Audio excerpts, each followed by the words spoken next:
What's poppin', what's cracking, what's going on, what's up? I wanted to talk about basically the clip from Destiny and Farha, where Destiny is answering questions why he think most essays happen. And when we're in this specific context, we're talking about coercive essay. We're not talking about violent take you in a back alley or roofer you at a party type of and there's areas between that and me being like, I know you said no earlier, but come on, please. Like and then saying yes immediately after the second ask, right? There's a lot between there. But if we could like kind of like create with some figurative like cutoff where it's like, okay, one of the parties is intoxicated and the other party is not intoxicated. I'm probably going to say, as I say, if one of the parties, whilst drunk and whilst sober, says, hey, whilst I'm drunk and sober, if I'm trying to have sex with you, I still am consenting to having sex with you, and that's been established, then you're like, that's one gray area where it's like, okay, moving closer to this side. The thing is, more than likely, both of you're getting drunk. Like, if you're both drunk and having sex with each other, and like, but when you're both sober, you wanted to have sex with each other, you got drunk and you wanted to have sex with each other, then you had sex with each other, that was consensual sex. That's, yeah, it's not like, regardless of both of you kind of have your abilities impaired, but you consented to the future possibility of you two doing something and you still wanted to both do it while drunk. If one of you, whilst drunk, changed your mind, the other one was drunk and didn't change their mind, then right. Like, I don't think it's that complicated. I think people, like there is more answers to some of those questions. I heard somebody just asking that question, like, is it double rape if both of you are drunk, or is it not rape? I mean, but I think there can be a scenario where if you're both drunk, you can create, there's a special rule, whereas, it's almost not going to happen. Here's the thing, I don't drink at all. So it'd be uncomfortable for me because I'm never going to be drunk. I'm never going to be unless, like, if I am ever intoxicated, I was drugged because I don't drink. But if but most of my partners do drink. Generally, I kind of just want them to go to sleep after they've gotten drunk. But I'm pretty sure a lot of you see the memes all the time right now, like when your girl gets back from the club or her girls' night and say like, she'd be ready for me. Interestingly, those are phrased from the position as the dudes are the one almost being more, they're the ones being forced to have sex at that point. But again, I think it puts in a special position where it's like, especially when you're in a relationship, right? If you've just met this person, if you're sober and they're drunk, there's no version of, you probably should just not do it. But like, I think one of the reasons why if you're in a relationship, you can potentially have established norms of, hey, I'm consenting to do this when less than in my best states of mind. Like when drunk, I can consent to this once. And after you've sobered up, like, hey, I consent to everything I did when I was sober. Like then the next time you guys do anything, you could be like, okay, no, we've established this is how we do things. Right. So I think that's like, there's more clear answers there. Let's talk about specifically the Farha clip though. Wasted, 3 minutes explaining my random ass opinion on when something is or isn't sexual assault. I do think Destiny's point generally being that women are socialized to be too passive and men are socialized to be too aggressive. I think that's generally true. Does that mean it's women's fault that they're getting essayed? There's an interesting language about that. I think people are really too protective over victims, and that's a horrible thing to say, right? But let me just move this to an area where my victimness can have value. When talking about black people and like police brutality, you often hear people say like, okay, well, if you just stop resisting, then you're probably not going to get shot. Because we have seen examples on video of black people who weren't resisting, got shot. The video where the dude was on the ground with his hands up and he still got shot, I would love to understand the psychology of the cop who did that. But again, the reason I bring this up is you still are better off if you're not resisting in those specific cases. There's probably some cases where the cop is so unhinged that resisting, you might have been able to get away in time for their buddy to stop them or for, whatever situation. You might actually potentially be better off in some outlier scenarios resisting if the cop's actually a crazy person, right?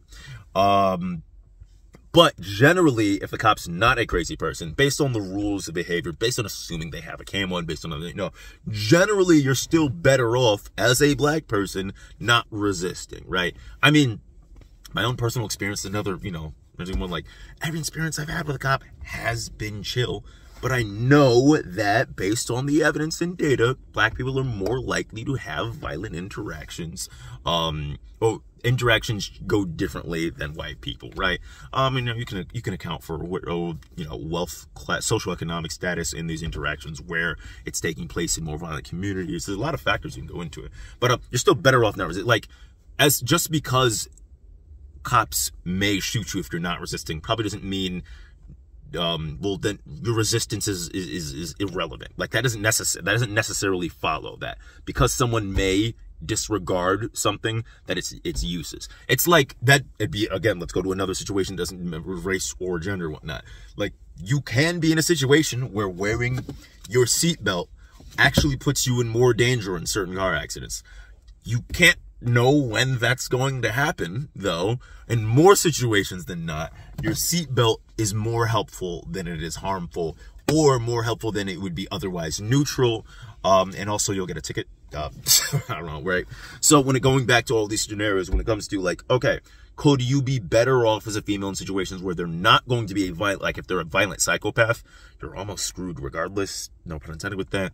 Like, there's like the advice you need to do with your violent psychopath. We need to figure out, how do we know they're going to be someone who's aggressive or violent? What signs we need to look for? Matter of fact, maybe if there's also no guarantee that had you, like, if you're more strict with your opposition and say, like, hey, no, we're not doing this. This is not happening. And he's like, come on, tries to put, there's a lot of sales tactics to do. Like, they'll try and put a hand somewhere near you that's not like your body, like, not like your breast or your genitalia, but like an arm somewhere and touch you and so you get more used to the idea of being touched or whatnot. And again, it makes you look like, if someone's just like touching your shoulder or your arm, you could be if you're in a certain social situation where smacking their arm off or saying don't touch me makes you look like a bitch, right? And then you're worried about how you look among a group. If that guy's part of your friend group and you're doing things like, I understand, like, certain aggressive resistance can make you look bad, especially because the guy's not gonna say, like, it'll like, hey, wait, are you trying to convince them to have sex with you? They'll just say no. Even though probably yes, they're just gonna say no. It's like, no, I'm not trying to do that. No, I'm just trying to make you feel more comfortable. He's probably trying to make you feel more comfortable instead of sex. Like, if you talk to any dudes absent of that scenario, most dudes will be like, yeah, he was trying to smash. He's trying to do anything possible to try and smash. And you're in an environment where, like, you're acting like you're not the bad guy. It's like when setting up your boundaries makes you look like the bad guy. So it's an unfortunate circumstance. And that's just for, like, the social aspect of it. I understand why I've had female friends that are very resistant to showing aggressive resistance. Like, I mean, there's been dudes texting friends of mine and I was like, oh, this dude's being a creep. He keeps making sexual advances. And I keep trying to be like, oh, no, I'd rather not. Like, they're trying to be dismissive. But again, we talk about dudes being too aggressive. Dudes are used to pushing past dismissive.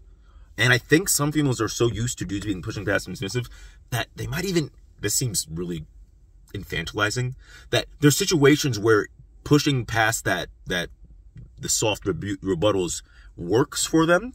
Especially when you're in scenarios where, like we talked about, being resistant can make you look like a bad person in certain social settings. So because the dude can just keep pushing and pushing and pushing, sometimes it may work, and it's going to fail other times, but sometimes it may work. If they don't learn any other techniques that do work, they're going to keep doing that. Again, this is all to say, okay, yes, this is complicated. I do think still that in these scenarios, I'm going to accept that it's going to vary in certain circumstances. I do still think you're probably, like, more aggressive resistance might be helpful for you. Man, that sounds really like that's like a nothing statement. Maybe sometimes it's helpful if you do something that's different, right? That's a useless statement. I do think it's more saying an aggressive no, even if it makes you look like the bad person in a social situation. It does at least give you, like, okay, now what is their response to that? The more they push while you keep saying you're like, no, I don't want to do that. Oh, maybe sometimes even ask them, it's like, why do you keep trying to, like, I don't want you to touch me. No, I don't want to go to the movies together. I can only hang out with friends. Like, for one, some of the I've heard somebody talk about the idea of a friend zone is some misogynistic patriarchal bullshit. Like, I kind of do get it, because there's a lot of dudes that have this entitlement to a girl that they want, right? So you gotta really aggressively be like, hey, look, I only see you as a friend. That's it. This is all we have. If I ever see you as more than that, I'll tell you. But you should really, really understand there's no sexual thing ever happening here.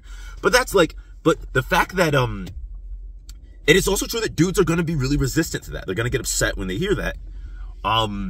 But as someone who's been friend zoned before and got upset by it, that was me being a little fucking bitch. And if you get really upset when you're friend zoned, you're being a little fucking bitch. Get over it. There's people everywhere. You can find somebody else, and it's going to be really hard. Sometimes you have to change aspects about how you interact with people. You need to improve yourself, maybe you just need to improve yourself or search for different people or whatnot. Maybe they'll like you better if you act something different. Maybe being true to yourself is more important than liking you better. You are not holding them liking you.